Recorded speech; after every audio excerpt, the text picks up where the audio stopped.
আমি নারী হয়ে আমি নারীর ক্ষতি করছি? না না না না না, আমি আর পারছি না। নিদ্রা দেবী বিষ্ণুপ্রিয়ার চোখের পলক হতে উড়ে গেল। বিষ্ণুপ্রিয়ার ঘুম ভেঙে গেল। তখনকার দিনে তো বাবা লাইট ছিল না, সুইচ টিপে দেব আর লাইট জ্বলে যাবে। তখনকার দিনে ছিল প্রদীপ। সেই প্রদীপের আলো নিভিয়ে দিয়ে গৌরহরি আমার চলে গিয়েছে। রাত্রিবেলা অন্ধকারে বিষ্ণুপ্রিয়া সেই স্বর্ণ পালঙ্কের উপর হাত বোলাচ্ছে। হেথা বিষ্ণুপ্রিয়া চমকি উঠিয়া, হেথা বিষ্ণুপ্রিয়া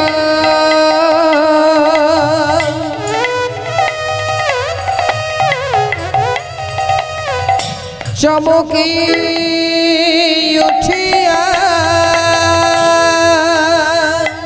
ওই পালঙ্কে বুলায়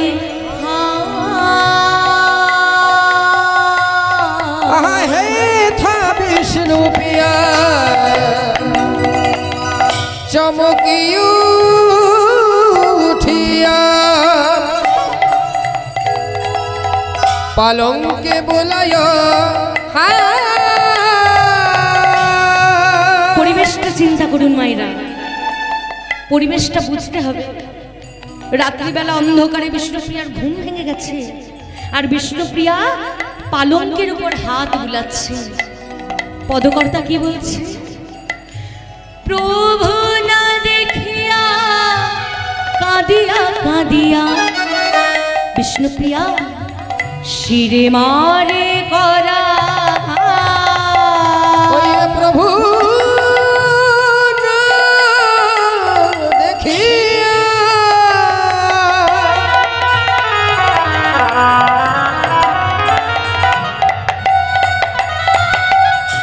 কাঁদিয়া কাঁদিয়া শিরে মারে করা, শিরে মারে করা ঘাত। মাথাতে কর দিয়ে আঘাত করছে। আর কি বলছে জানো মায়েরা? প্রভু কি তোমার মনে ছিল? প্রভু এই কি তোমার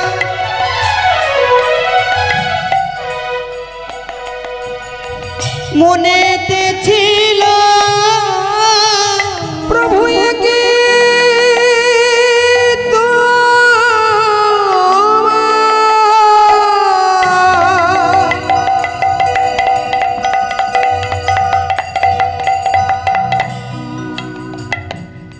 মনেতে ছিল? তুমি কাঁদাইলে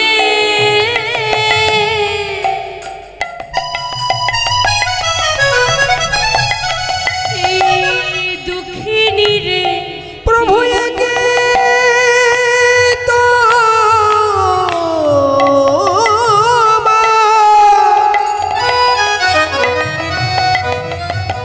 মনেতে ছিল? তুমি কাঁদাইলে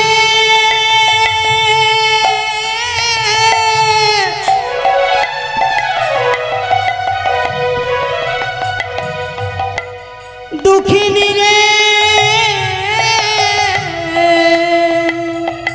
প্রভু এই কি তোমার মনেতে ছিল? কাঁদতে কাঁদতে বিষ্ণুপ্রিয়া উঠে গেল সচিমায়ের ঘরে। সচিমায়ের গৃহের দ্বারে করা ঘাত করছে, আর কেঁদে কেঁদে বলছে, মা দ্বার খোলো, মা দ্বার খোলো।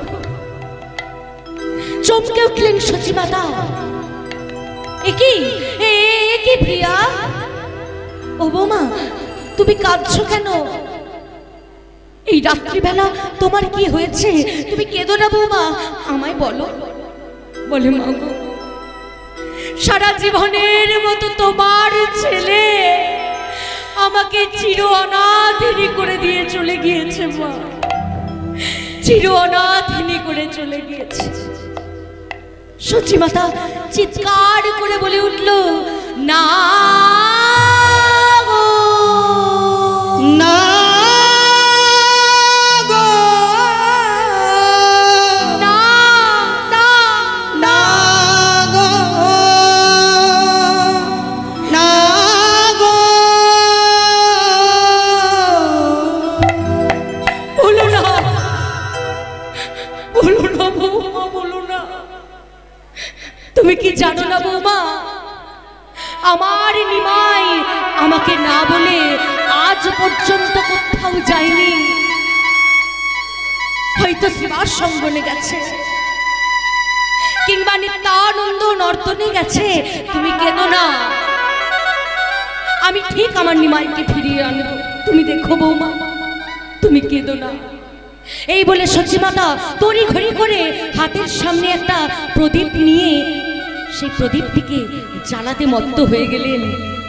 আর পদকর্তা এক পাশ থেকে বলে উঠলেন, তুরিতে জ্বালিয়া বাতি ওই দেখেছেন মা ইতিউতি। তুরিতে জ্বালিয়া বাতি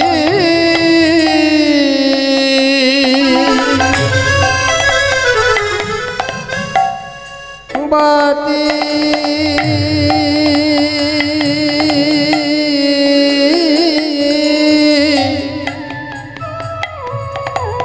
বাতি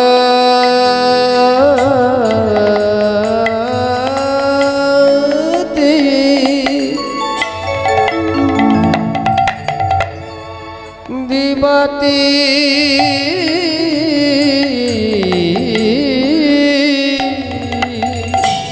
তুরিতে যা লাইয়া বাতি দেখিছেন মা ইতিউতি। কোনো ঠাই উদ্দেশ্য না পাইয়া কোনো কথা উদ্দেশ্য না পায়া ওই বিষ্ণু প্রিয়া বধূ সাথে কাঁদিতে কাঁদিতে পথে বিষ্ণু প্রিয়ার মধুর সাথে কাঁদিতে কাঁদিতে পথে ওই বিষ্ণু প্রিয়া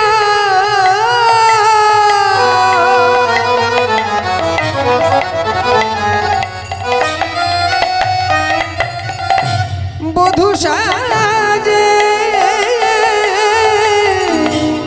কাঁদিতে কাঁদিতে পথে ওই ডাকে সচি নিমায়ু বলিয়া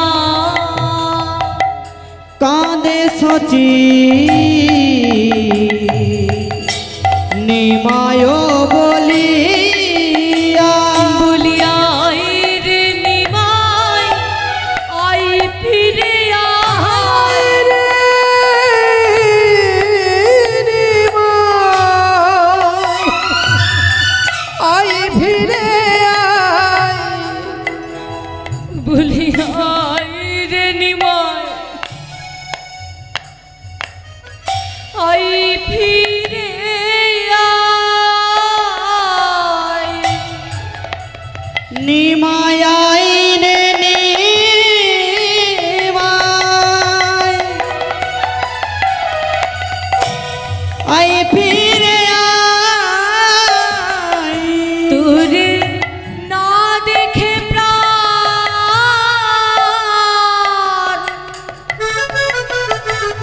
নিমাই প্রাণ ফাটিয়া যায়। আয় আয় রে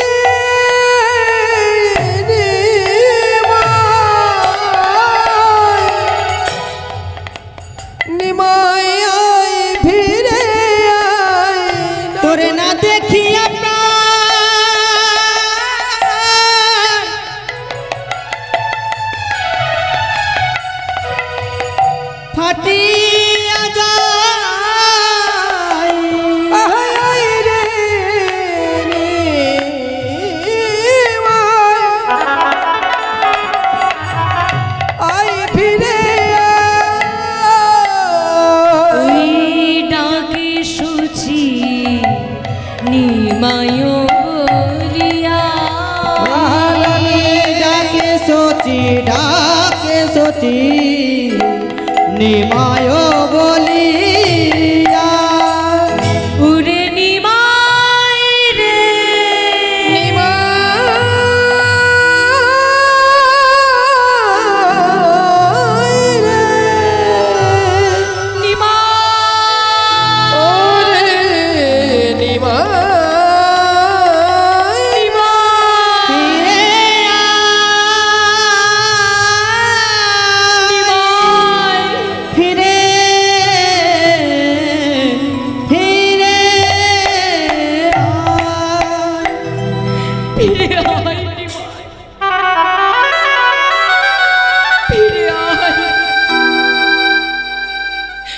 কোথায় চলে গেলি বাবা? এই অভাগী মাকে কাঁদি তুই কোথায় গেলি রে মা? তুই কি জানিস না বাবা, পরপর 8টি কন্যা সন্তান আমার মারা গিয়েছে, তারপর আমার কোল আলো করে এলো বিশ্বরূপ, সেও আমায় ছেড়ে চলে গিয়েছে রে মা। আর আজ যদি তুইও আমায় ছেড়ে চলে যাস বাবা, আমি আর কি নিয়ে বাঁচবো রে মা? আমি আর কাকে নিয়ে বাঁচবো নিমাই? ফিরে আয় বাবা, ফিরে আয়। সচি মাতা যতই চিৎকার করে নিমাই নিমাই বলে ডাকে, দূর দূরান্ত হতে প্রতিধ্বনি উঠে নাই নাই নাই। সচি মাতা আকুল হয়ে উঠল আর নদিয়াবাসীকে জিজ্ঞাসা করছে আকুলিত হয়ে, ওগো ওগো নদিয়াবাসী, তোমরা আমার নিমাইকে দেখেছো? আমি যে আমার নিমাইকে সারাটা রাত্রি ধরে কোথাও খুঁজে পাচ্ছি। ও নদিয়াবাসী, বলি তুমি কি আমার নিমাইকে দেখেছো? তোমরা কেউ আমার নিমাইকে দেখোনি? আমার ছেলেটা আমায় ছেড়ে কোথায় চলে গেল? সচি মাতা যতই সময় বাড়ে ততই তার প্রাণ আকুলিত হতে থাকে।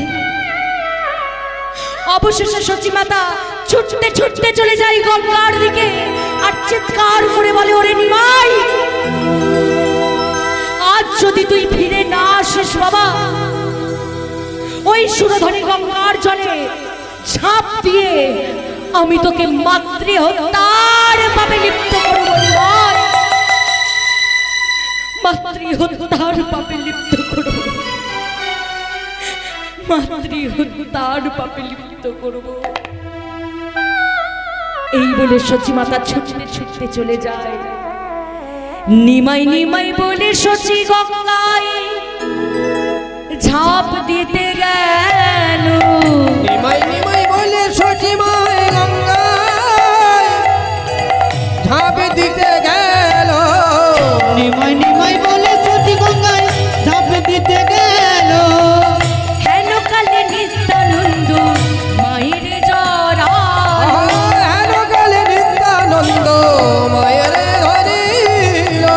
হেন কালে নিত্যানন্দ মায়ের জরা, হেন কালে নিত্যানন্দ মায়ের জড়ালো। নিত্যানন্দ পেছন থেকে ছুটে এসেছে আর ছুটে এসে মাকে জড়িয়ে ধরেছে। ও মা, মা, এত রাতে তুমি এই গঙ্গার পাড়ে কি করছো মা? নিত্যানন্দ যেন কিচ্ছু জানে না, কিচ্ছু বুঝতে পারছে না। ও মা, এত রাতে তুমি এই গঙ্গার পাড়ে কি করছো গো? হ্যাঁ, যাও বাড়ি গিয়ে ঘুমাও। সচি মাতা পেছন ফিরে বলে, কে বাবা, কে বাবা, আমার নিমাই এলি? বলে, না মা, আমি তোমার নিতাই। নিতাই, জানিস বাবা, তোর ভাই আমাকে ছেড়ে কোথায় যেন চলে গিয়েছে বাবা। আমার মনে হয় সে আর ফিরে আসবে না। সঙ্গে সঙ্গে নিত্যানন্দ মাকে জড়িয়ে ধরে বলছে, ও মা, তোমার নিমাই গেছে তো কি হয়েছে? আমি কি তোমার ছেলে নই মা? আমি কি তোমার ছেলে নই মা? আমি কি তোমার ছেলে নই মা? আমি কি তোমার ছেলে নই মা? নিমাই গেছে তাতে কি হয়েছে? আমি কি তোমার ছেলে নই মা? নিমাই গেছে তাতে কি হয়েছে? মরো না মা। নিমাই গেছে তাতে কি হয়েছে? মরো না মা। নিমাই গেছে তাতে কি হয়েছে? আমি কি তোমার ছেলে নই মা? হেন কালে নিত্যানন্দ মায়ের জড়া। হেন কালে নিত্যানন্দ জড়াইয়ে ধরিল। মা, আমি কি তোমার ছেলে নই? আরে বাবা, চিন্তা করছো কেন? আমি তোমায় মা বলে ডাকবো, তাতে হবে তো? সচিমাতা বলছে, না নিতাই, তুই আর আমায় মা বলে ডাকিস না বাবা। মা ডাক শুনবার মতো সৌভাগ্য আমার নাই। কেন জানিস নিমাই? পর পর 8টি কন্যা সন্তান আমার মারা গিয়েছে। তারপর আমার কোল আলো করে এলো বিশ্বরূপ, সেও আমাকে ছেড়ে চলে গেছে। তারপর এলো নিমাই, আজ সেও আমাকে ছেড়ে চলে গেল। বাবা, কে বলতে পারে আজ তুই আমায় মা বলে ডাকবি, আর কাল তুই আমায় ছেড়ে চলে যাবি না? আমাকে মা বলে ডাকিস না বাবা, সারা জীবন আমার কাছে থাক, এই জানবো আমার সৌভাগ্য। নিত্যানন্দ মাকে বক্ষে জড়িয়ে ধরে বলে উঠলেন, মা, তোমার এত দুঃখ, তোমার এত যন্ত্রণা, বেশ, এই আমি তোমার চরণ ছুঁয়ে প্রতিজ্ঞা করলাম, তোমার নিমাইকে ফিরিয়ে এনে আমি তোমার কোলে বসাবই বসাবই বসাবো। তবে একটা কথা, তোমার নিমাই যদি সন্ন্যাস গ্রহণ করে থাকে, তাহলে সে তো আর আপন মাতৃভিটেতে কোনোদিনও ফিরে আসবে না। তোমায় ওই শান্তিপুরে অদ্বৈত ভবনে যেতে হবে। সেখানে গিয়ে তোমার কোলে তোমার ছেলেকে আমি বসাবো। সচিমাতা বলছে, ওরে ওরে নিতাই, আমার বয়স হয়েছে বাবা,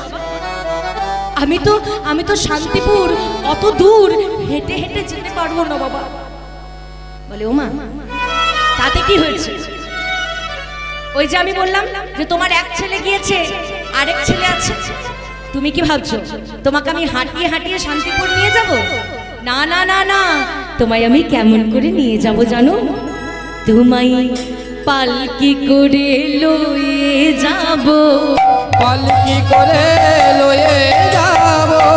পালকি করে লয়ে যাব। তোমায় পালকি করে লয়ে যাব। মায়ানি তোমার কোলে বসাবো, পালকি করে লয়ে যাব। নিমায়ানি তোমার কোলে বসাবো, পালকি করে নিয়ে যাব। নিমায়ানি তোমার কোলে বসাবো, পালকি করে লয়ে যাব। নিমায়ানি তোমার কোলে বসাবো, পালকি করে নিয়ে যাব। ওই শান্তিপুরে চলো মিলাবো তথা।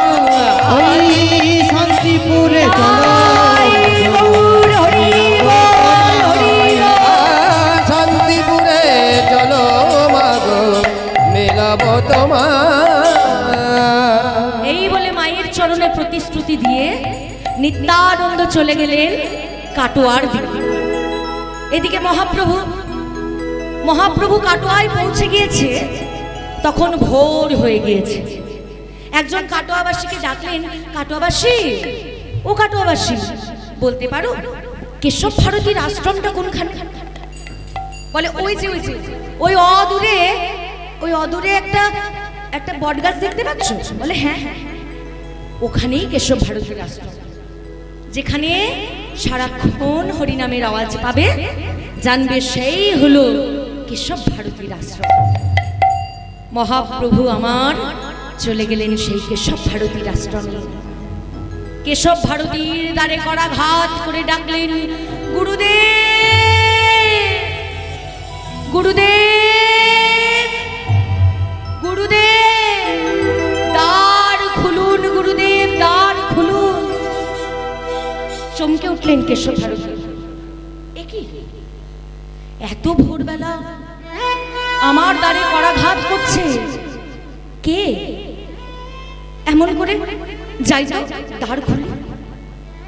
যেই না দ্বার খুলে দিয়েছে, দেখতে পেলেন সেই আজান উলম্বিত ভুজ, স্বর্ণ কান্তি অঙ্গ। আহা হা হা। কে তুমি বাবা? কোথায় বাড়ি তোমার? তোমার নাম কি? তোমার পিতামাতার নাম কি? তুমি কেনই বা এসেছো আমার দ্বারে বাবা? প্রভু আমার জিজ্ঞাসা করে বসলেন, গুরুদেব, আপনি কি আমার পরিচয় জানতে চান? বলে, হ্যাঁ নিমা, আমি তোমার পরিচয় জানতে চাইছি, তুমি বলো। বলে, গুরুদেব, আমি থাকি নবদ্বীপ ধামে, ডাকে আমায় নিমাই নামে। থাকে নবদ্বীপ ধামে, ডাকে আমায় নিমায় বলে। থাকি নবদ্বীপ ধামে, ডাকে আমায় নিমাই বলে। ভাগিনী সুচি মোর মাতা, ওগো গুরুদেব। অভাগীর সচি মোর মাতা, ওগো গুরুদেব। সচি মোর মাতা, ওগো গুরুদেব। সন্ন্যাস নেব বলে হেথায় এসেছি চলে। সন্ন্যাসী নেব বলে হেথায় এসেছি ঘুরে। সন্ন্যাস নেব বলে সেটাই এসেছি চলে। গুরুদেব, সন্ন্যাস ধর্ম গ্রহণ করার জন্য আপনার আশ্রমে এসেছি। আর আমার পিতার নাম কি জানেন? তবে শুনুন, জগন্নাথ মিশ্র মোর পিতা। ও গুরুদেব, জগন্নাথ মিশ্র মোর পিতা। গুরুদেব, জগন্নাথ মিশ্র মোর পিতা। গুরুদেব, আমায় কৃপা করুন। কিন্তু জেনে রাখুন মায়েরা, আগেকার দিনের গুরুদেব আর এখনকার দিনের গুরুদেব অনেক পার্থক্য। আসতে অনেক পার্থক্য। এখনকার দিনে দীক্ষা নিতে গেলে, গুরুদেব অমুক তারিখে আমাকে একটু দীক্ষা দিয়ে দিতে হবে, বেশ চলে এসো, এটা হলো এখনকার নিয়ম। কিন্তু আগেকার দিনে দীক্ষা নেব বললেই দীক্ষা পাওয়া যেত না। সর্বপ্রথম সমগ্র গুরু জগৎ আগে নিজ শিষ্যবৃন্দের পরীক্ষা নিতেন। সেই পরীক্ষায় উত্তীর্ণ হতে পারলে তবে তাকে দীক্ষা দেওয়া হতো। তা পরীক্ষাটা কিসের? পরীক্ষাটা হলো কৃষ্ণ সেবার উপযুক্ত কি না তার পরীক্ষা। কেশব ভারতীকে যেই না সন্ন্যাস ধর্মের কথা বলেছে, সঙ্গে সঙ্গে কেশব ভারতী মনে মনে হাসছে যে, নিমাই, তুমি হলে জগৎ গুরু, তুমি হলে জগতের কর্তা, আর সেই তুমি কিনা আমার কাছে দীক্ষা নিতে এসেছো। নিমাই, ঠিক আছে, তোমার লীলা তুমি করছো, কিন্তু আমার কাজও তো আমায় করতে হবে নিমাই। সর্বপ্রথম নিমাইয়ের পরীক্ষা নিতে শুরু করলেন। নিমাই, তুমি যে বলছো তুমি সন্ন্যাস নেবে, তা তোমার বয়স কত নিমাই? বলে, গুরুদেব, আমার বয়স হলো 24 বছর। হ্যাঁ, কত? 24 বছর। আর এই 24 বছর বয়সে তুমি সন্ন্যাস নিতে এসেছো নিমাই? না না না না, যাও নিমাই, যাও যাও যাও যাও যাও, ফিরে যাও, ফিরে যাও। শাস্ত্রে বলে 50 বছর পার না হলে সন্ন্যাস ধর্মের অধিকারী হওয়া যায় না। নিমাই, আর তুমি কিনা এসেছো 24 বছর বয়সে? যাও নিমাই, তুমি সংসারে ফিরে যাও। এই বলে কেশব ভারতী যেই না দ্বার বন্ধ করতে যাবে, নিমাই সঙ্গে সঙ্গে বলে উঠল, গুরুদেব, আমি জানি, আর নাইবা জানি 50 হয় না। কি বললেন নিমাই? 50-এ হয় না? কেন 50-এ কেন হবে না? গুরুদেব, পঞ্চতত্ত্ব জ্ঞান যার নাই তার 50-এ কি করে হবে গুরুদেব? নিমাই, এই যে তুমি পঞ্চতত্ত্বের কথা আমার কাছে বললে, তা পঞ্চতত্ত্ব কি তুমি কি জানো? বলে হ্যাঁ গুরুদেব, আমি জানি। আপনি যদি আদেশ করেন তাহলে কি আমি বলতে পারি? বলো নিমাই, পঞ্চতত্ত্ব জ্ঞান কি?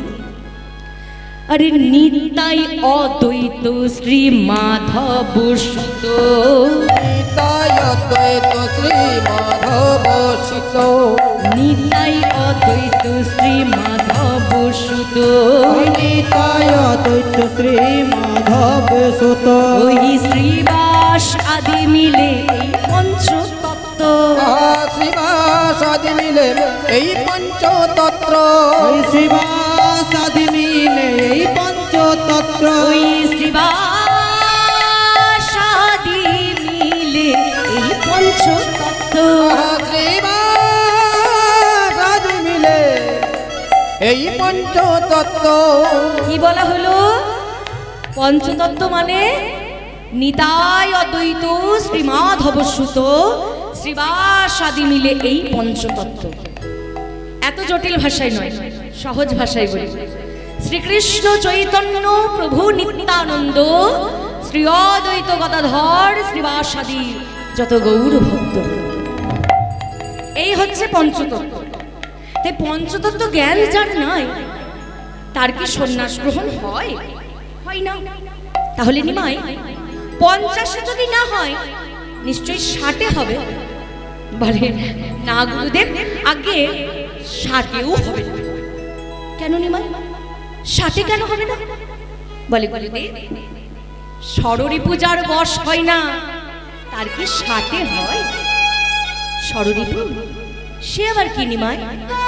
গুরুদেব, ষড়রিপু হলো কাম, ক্রোধ, লোভ, মোহ, মদ, মাৎসর্য। এই ষড়রিপু যার বশ হয় না তার কেমন করে 60-এ হবে গো? আচ্ছা নিমাই, 60-এ যদি না হয় নিশ্চয়ই 70-এ হবে। বলে না, ত্রিগুণাতীত জ্ঞান যার নাই তার 70-এও হবে না। ত্রিগুণাতীত জ্ঞান সে আবার কি নিমাই? ওই যে সত্য, রজ আর তম। সত্য মানে হচ্ছে সাত্বিক ভাব, রজ মানে হচ্ছে রাজস্বী, আর তম মানে হচ্ছে তামসী। তাই এই ত্রিগুণাতীত জ্ঞান যার নাই আর 70-এ হবে না গুরুদেব। আচ্ছা নিমাই, 70-এ যদি না হয় 80-তে হবে। 80-তে নেবে তুমি দীক্ষা। গুরুদেব 80 বলে অনেকে আবার আসেন, তাই 80-তেও হবে না। অষ্টসাত্ত্বিক ভাবের উদয় যার হয় না